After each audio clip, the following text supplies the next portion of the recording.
একমাত্র প্রস্তুতি ম্যাচে পাকিস্তান শাহিনসের কাছে 7 উইকেটে হেরেছে বাংলাদেশ। তাদের দেয়া 203 রানের টার্গেট 91 বল হাতে রেখেই টপকে যায় পাকিস্তান শাহিনস।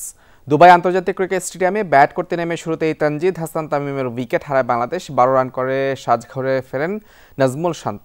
সৌম্য সরকার 35 রান করে রান আউটে কাটা পড়লে 63 রানে তৃতীয় উইকেট হারায় বাংলাদেশ। এরপর 56 রানের জুটিতে প্রতিরোধ গড়েন মেহেদী হাসান মিরাজ ও তাওহিদ হৃদয়। সর্বোচ্চ 44 রান আসে মিরাজের ব্যাট থেকে, আর 20 রান করে আউট হন হৃদয়। ব্যাট হাতে সফল হননি মুশফিকুর রহিমও। শেষ দিকে তানজিম সাকিবের 27 বলে 30 রানের ইনিংসে 200 কোটা পার করে বাংলাদেশ। ওসামা মিরের 4 উইকেট শিকারে 11 ওভার 2 বল বাকি থাকতেই 202 রানে অল আউট হয় নাজমুল শান্তর দল। জবাবে শুরুতে টপ অর্ডারে 2 ব্যাটার বিদায় নিলেও পথ হারায়নি পাকিস্তান শাহিনস। শেষ পর্যন্ত 91 বল বাকি থাকতে 7 উইকেটে জয় নিশ্চিত হয় দলটির।